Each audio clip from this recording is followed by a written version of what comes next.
Alright, so it's supposed to be about 20 miles down to the Onion Creek Trail, but this is Highway 128. I think I'm going north.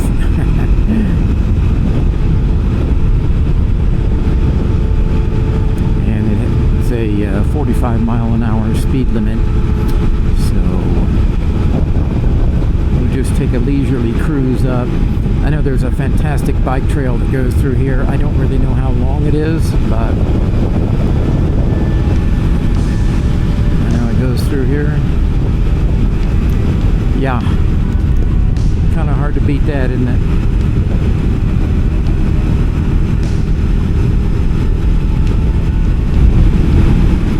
So that's the Colorado River on my left. And of course this is a canyon, and this road just snakes around the ledge of it.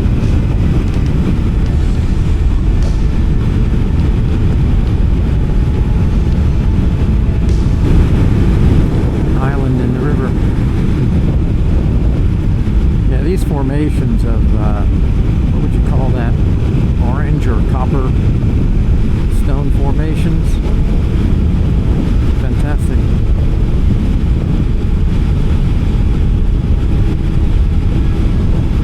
So it says we'll be to the Onion Creek Trailhead in 24 minutes. Sounds about right. Dorothy, we're not in Kansas anymore. We're certainly not in Ohio.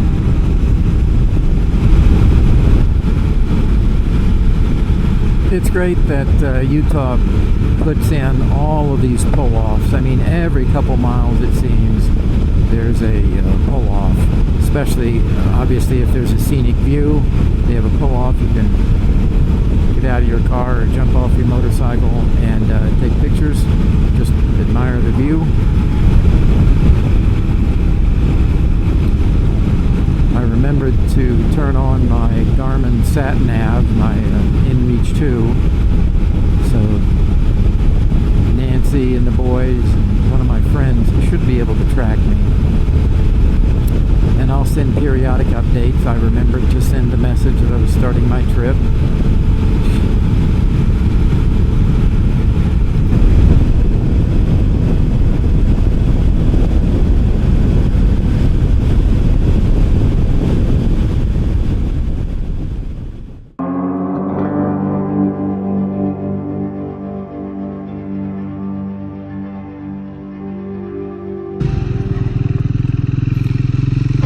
Okay, so Onion Creek Trail, what we do, I forget how many crossings. I think there's more than 20 because the creek meanders back and forth across,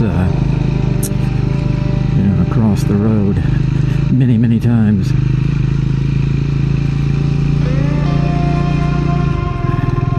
This is supposed to be one of the most beautiful scenic trails in the Moab area. So I intend to take it slow and enjoy it. Yep, here's the first crossing. Okay. Yeah, a little bit wet. I was going to count these, but I don't know.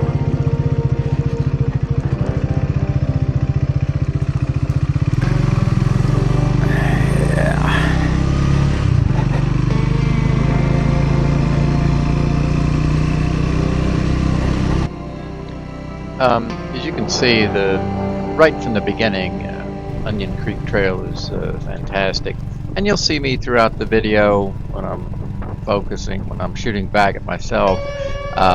Sometimes I stand up, sometimes I sit down. It just, whatever strikes me at the moment. But here I'm, getting deeper into it, and the landscape is just otherworldly.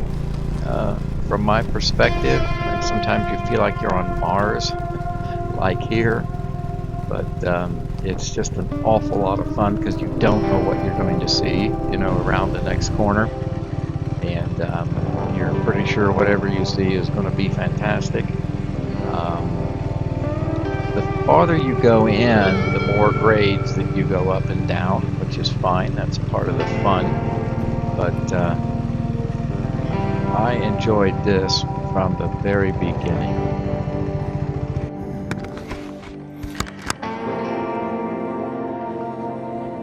So as you can see, this place is magic.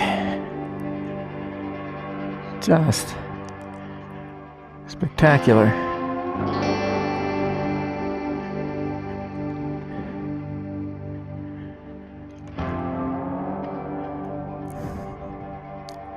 Goodness, hard to believe.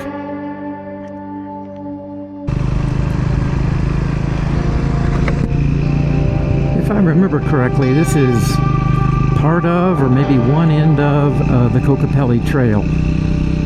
I'm not sure of that, but I think I've read that in a couple different places. And I don't know what the origin of the Kokopelli Trail is, but it's one of the more known trails around here.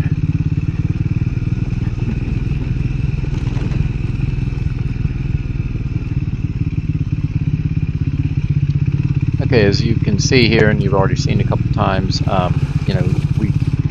we cross Onion Creek. Again, it's more than 20 times as it meanders back and forth across this road, this trail. A quick note on the telemetry data on the screen. That's put on there. Well, you can put it on there two ways. I haven't. This is obviously shot with an Insta360 X4 camera. I have it front mounted, so you get a nice clear view of the trail ahead, and then of me riding, what it looks like to be controlling the motorcycle over this. But the telemetry data it's coming from the Insta360 preview remote. It's strapped to the handlebars, and it taps into GPS and it gets all this telemetry data. And you can customize it, you can make it, you can put as much or as little on the screen as you want. This is called the simple mode because there's nothing fancy to it. I don't like it to get in the way of what you're seeing on the screen, but I do put it on there in some clips. Most clips I don't have telemetry data on because it can be distracting at times. But I do like to have it on there because I like to see, especially, what elevation are we at, what grade of slope are we going up or down, which is it's pretty flat right now. How fast we're going. Obviously, I use the imperial system, even though most of the planet uses the metric system. But I do have miles an hour on here. And the G thing there off to the left of the screen is acceleration. Now that's not going to be showing a whole lot most of the time because I'm just going at a constant pace. And then right in front of me down at the bottom is the angle of the tilt of the bike, which does vary quite a bit. You can see it's hypersensitive, and so it's always saying I'm leaning one way or the other. But the telemetry data is fun to have on there sometimes. Again, most of the clips, there won't be any telemetry data because, again, I think it can be distracting. So I only put it on there some of the time. Okay, so yeah, I'm going deeper and deeper in. You can see on the ledge road now, or on a shelf trail. There's Onion Creek, increasingly farther down because I'm getting into the narrows here, which is the whole thing's spectacular, but it's the most spectacular part. And if you watch the slope up there, it's flat right now, but the grade does get pretty significant sometimes. You can see I'm about to go around a hairpin turn. But yeah, the first time you go back here, this is just beyond wonderful to be able to ride.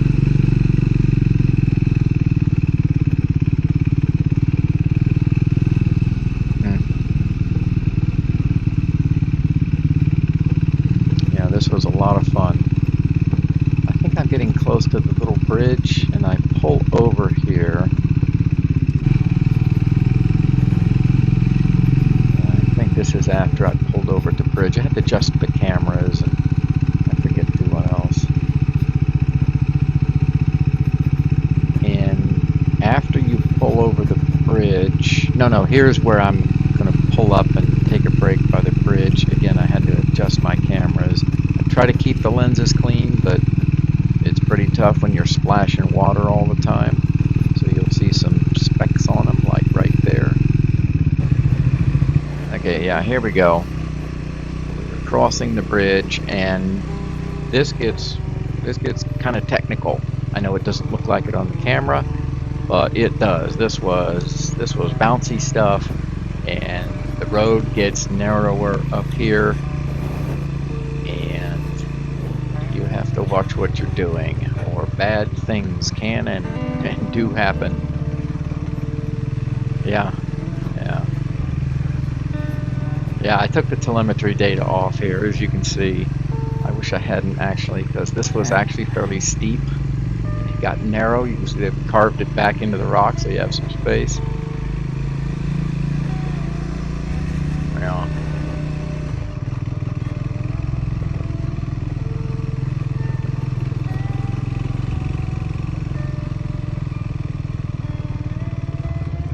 And this goes right along, you know, this the valley that the creek is at the bottom of, and then you start to gently rise as you continue on the trail, and you end up on, well, the most spectacular ridge that I think I've ever ridden. By a ridge, I mean you're at the peak of this hill or mountain or mesa or whatever it is, and it falls off to both sides. Yeah, this was tough going right here. Again, it doesn't look like it, but man, probably had it all the way down in first gear. Most of this I'm taking in either second or third gear.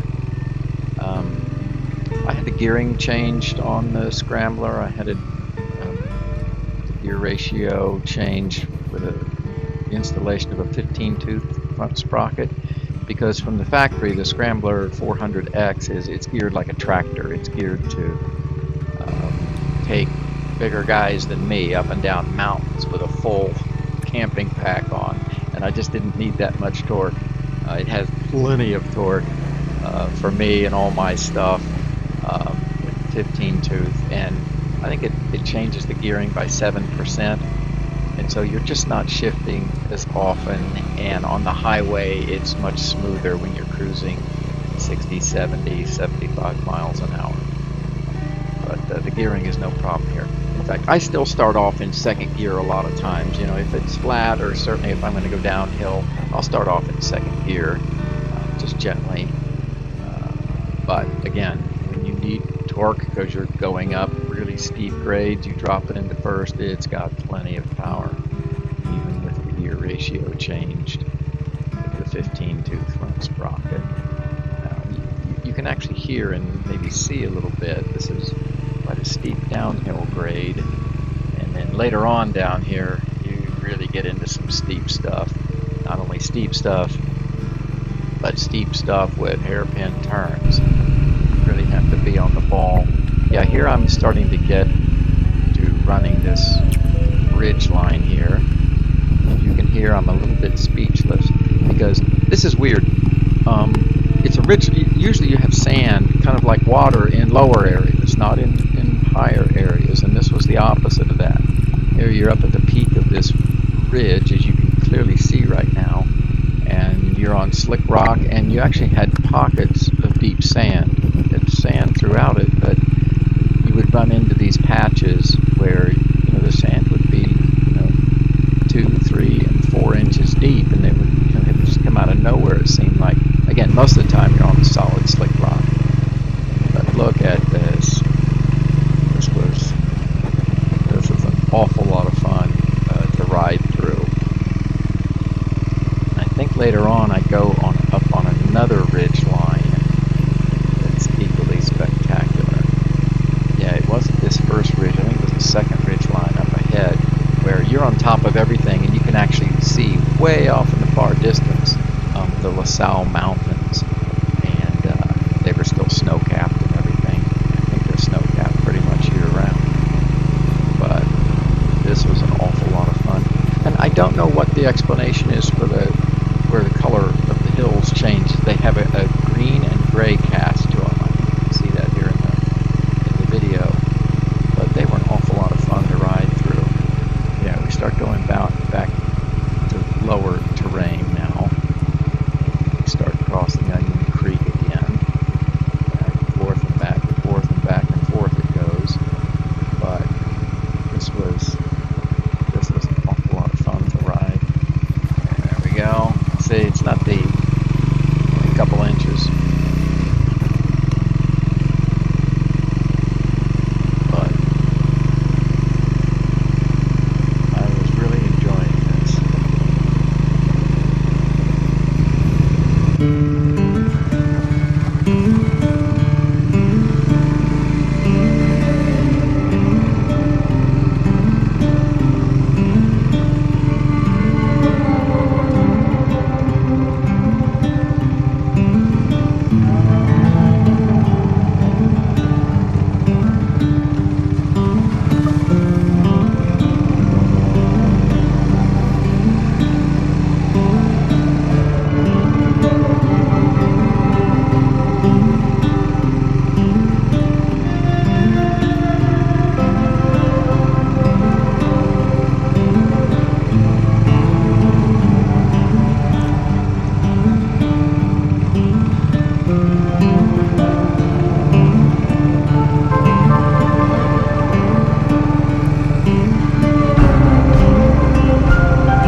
So this white stuff along the road, I think, is sulfur residue. I think that's what I've read. There have been people that have come along through here that have, counted the stream crossings, and again, it's 20-some.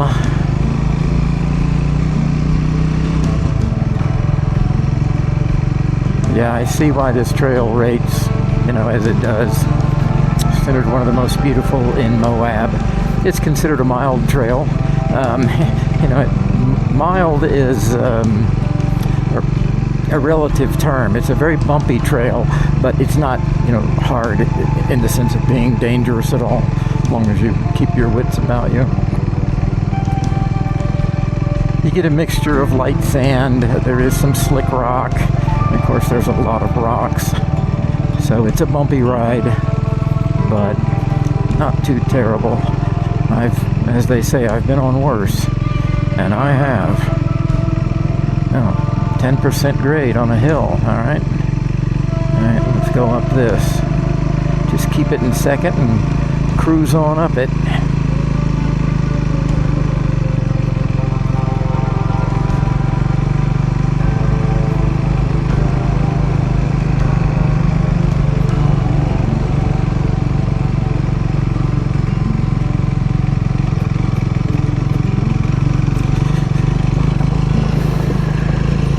Come on, let's go. Let's go. Yeah, let's go.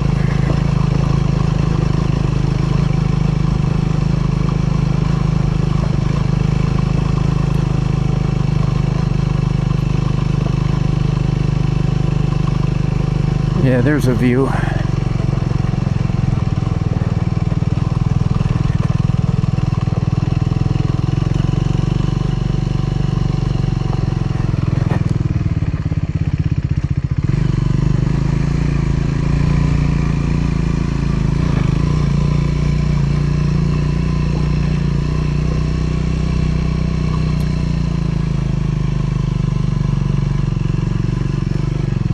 Fantastic.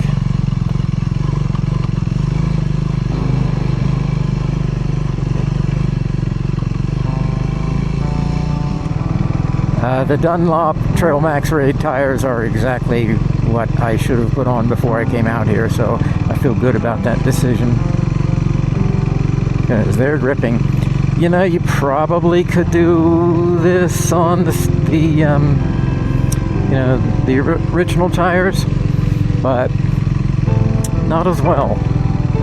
You'd have to be extra careful, and there's some trails you absolutely can't do with them that you would need the Trail Max Raids for.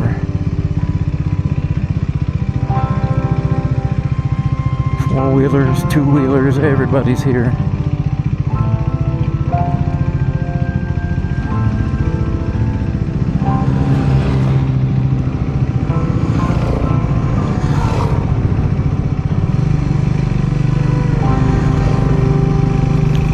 Yeah, it's the brethren.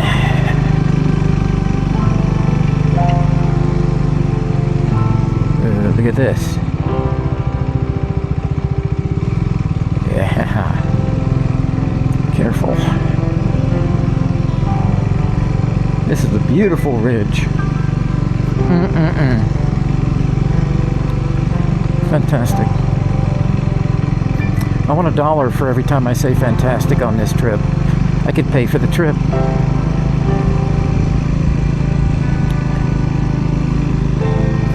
A guy could have worse vices than to be excited. Come on, come on. Yeah.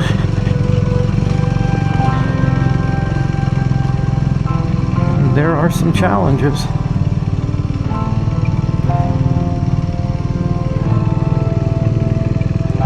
Oh.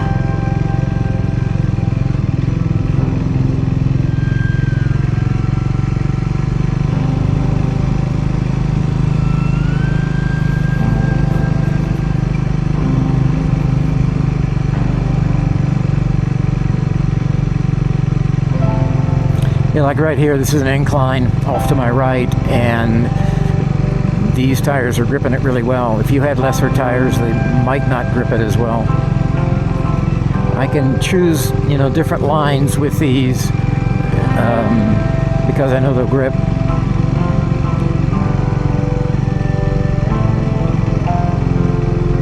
Sandy, it's sandy when the front tire starts to have a mind of its own.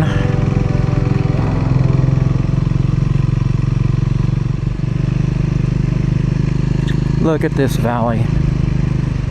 So I am going to take my prerogative and take a picture. If I can get a good place to put the kickstand down. Perfect. So you can see here, you come out of running the Narrows at Onion Creek, and you come out into this valley, and it's just Good all God. this. It just is, it's spectacular. I'm sure I had a big grin on my face at the time. And so I continued on a little ways because it was so nice. This was a side road that headed off into I forget what mountains these are. I should look this stuff up. But this was nice, but this got quite sandy, and so anyway, I rode it back a little ways, and there was a big, looked like a rock shaped like a spaceship just plopped down in the middle of the road here, and people had made, a circle around it, and so that's what I'm going to do eventually. Just follow the circle around the rock. And then I met way more mountain bikers on these trails than I had kind of, thought there would be. Because, this is pretty tough stuff. You're pedaling through sand and you've got these big hills and everything, but there were an awful lot of people riding. Well, there were way more people than I had anticipated there being, riding mountain bikes on these trails out here with the Jeeps and motorcycles and 4x4s. Really impressive to see those people out there doing it with muscle power. Great deal of respect for them for doing that. But yeah, I get down here and there's this gigantic rock.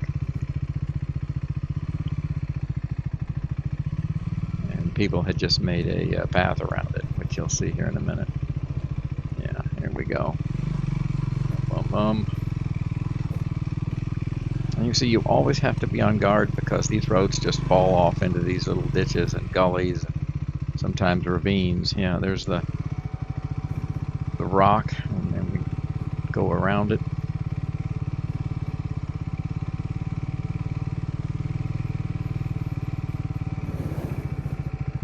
And this got quite sandy here, and the road off to the left was really sandy. No, I'm not gonna deal with that today.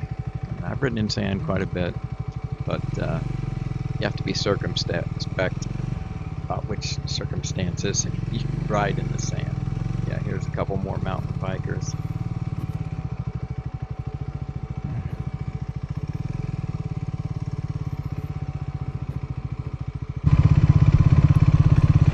Okay, so here's an example of just the kind of the protocol or the courtesy out here, and it doesn't matter if it's a biker. Thank you.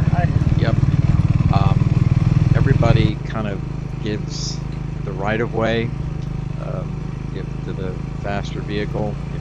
Obviously, if you're on a... Yeah, okay, so there's a nice view of the slick rock and sand mixture of this valley road. Again, this is still Onion Creek Trail. So if you're going uphill, you have the right-of-way. The person going downhill has to move over. You're a slower vehicle, whether you're a bike or whatever you are, and somebody wants to overtake you. The courteous thing to do is to get over to the side of the trail, and without fail, people would do that. I on a motorcycle tended to be one of the faster vehicles, even though I don't ride fast. But Jeeps and bikes tend to go slower than motorcycles do, and they would always slide over for me. It was really nice.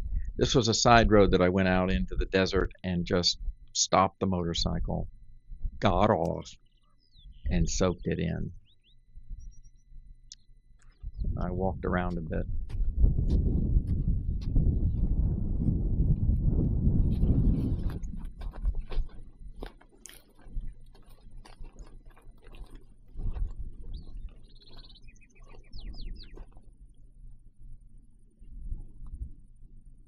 So, according to Trails Off-Road, this is the end of the Onion Creek Trail. Now, there's a lot of trails that connect with this, and you could go on for what seems like forever, but I forget what valley this is. I'll try to remember to put it in the video, but it is just spectacular. Look at that formation there.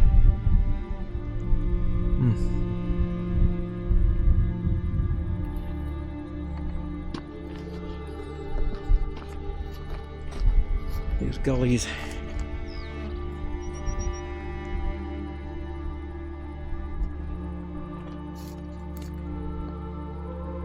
Just kind of go on for quite a ways. There's a huge canyon right over there. I don't know if you can see it or not, but it's something.